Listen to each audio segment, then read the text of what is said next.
देखिए, इस वीडियो में अपन बात करते हैं एसिट्रोम 2 टेबलेट के बारे में, जो 2 mg में आती है। इसके अंदर जो कंपोजिशन आता है वो आता है निकोमालोन। ठीक है, निकोमालोन आता है, जिसकी जो मात्रा रहती है वो 2 mg में आता है, जैसा आप इस स्ट्रिप पे देख पा रहे हो। ये 30 टेबलेट की स्ट्रिप रहती है और ये करीबन आपको पड़ जाएगी 550 रुपए के आसपास की। ये 30 टेबलेट की स्ट्रिप रहती है। ठीक है, बनाने वाली कंपनी इसको एबट है। और ये तो था इसके बारे में बेसिक सी जानकारी। चलिए अब बात करते हैं कि इस टेबलेट का मेन यूज क्या होता है। देखिए, इस टेबलेट का यूज किया जाता है ब्लड को पतला करने के लिए, और क्लोट ना बने इसके लिए इसको यूज किया जाता है।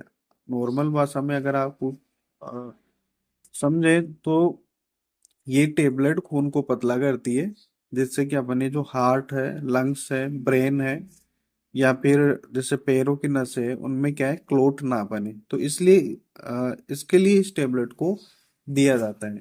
क्योंकि ये जो टेबलेट है ये एक विटामिन के एंटागोनिस्ट है। यानी कि ये जो विटामिन के जो डिपेंडेंट क्लोटिंग फैक्टर होते हैं ना, ये उनके प्रोडक्शन को रोकता है, जिससे खून में जो जमा होता है क्लोट का फॉर्मुलेशन रुक जाता है, जिससे ब्लड के अंदर क्लोट नहीं बनता या फिर न के बराबर बनने की संभावना रहती है। ठीक है, अब बात करते हैं कि इसको किन किन परिस्थितियों में यूज किया जाता है। देखिए, इस टेबलेट को जो यूज किया जाता है वो पैरों की नसों में जो क्लोट बनते हैं, या पैरों की नसों में अगर कोई क्लोट बन गया है तो उसको रिजोल्व करने के लिए डॉक्टर के द्वारा ये टेबलेट दी जाती है। फाइनली अगर अपन बात करें तो इस टेबलेट को तब दिया जाता है जब बॉडी में कहीं मतलब बॉडी के अंदर कोई क्लोट बनने की संभावना हो, तो उससे बचाने के लिए, और अगर क्लोट बन गया है तो उसको डिजोल्व करने के लिए इस टेबलेट का यूज किया जाता है। ठीक है, अब बात करते हैं इसकी डोज के बारे में। देखिए, इसकी जो डोज होती है वो INR एक टेस्ट होता है, लैब टेस्ट होता है, उसके अकॉर्डिंग इसकी डोज रखी जाती है। देखिए, INR एक ब्लड टेस्ट होता है, जिससे ये पता चलता है अपने को कि खून कितना पतला है। ठीक है, अगर INR बहुत ज्यादा हो जाएगा तो ब्लीडिंग का खतरा रहता है, और अगर ये कम रहता है तो क्लोट बनने का खतरा रहता है।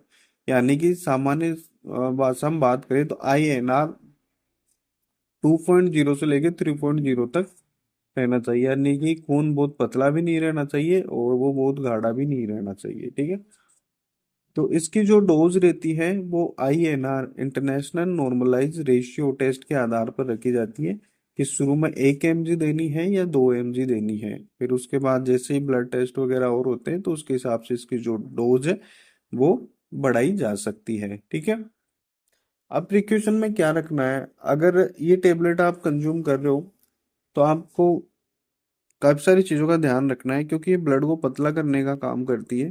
तो अगर कहीं कभी भी नाक से या मसूड़ों से खून आ जाए, ज्यादा आता रहे, पेशाब में या कोई लेटरिन में कोई ब्लड वगैरह आ जाए, चोट लगी और चोट लगने के बाद अगर बहुत लंबे समय तक खून बह रहा है, या ब्लैक कलर की लेटरिन आ रही है, या उल्टी में खून आ रहा है, तब भी आपको डॉक्टर से कंसल्ट करना है। ठीक है, अगर गर्भस्थ कोई महिला प्रेग्नेंट है तो उससे उसमें ये टेबलेट नहीं दी जाती। स्टार्टिंग के जो 3 महीने होते हैं उसमें तो ये बिल्कुल भी नहीं दी जाती है। और एल्कोहल या कोई पेन किलर या कोई एंटीबायोटिक ले रहे हैं तो उसके साथ ही सावधानी पूर्वक ये टेबलेट दी जाती है। ठीक है, तो इस वीडियो में इतना ही। इस वीडियो में आपने जाना है कि ये जो एसिट्रोम 2 mg टेबलेट है वो किस तरीके से काम करती है, इसको लेने का तरीका क्या होता है, किन परिस्थितियों में इसको लिया जाता है, और क्या सावधानी रखनी होती है। तो इस वीडियो में इतना ही, मिलते हैं नेक्स्ट वीडियो में। अगर फिर भी आपका कोई डाउट है तो आप मुझे कमेंट बॉक्स में कमेंट कर सकते हो। ठीक है, बाय।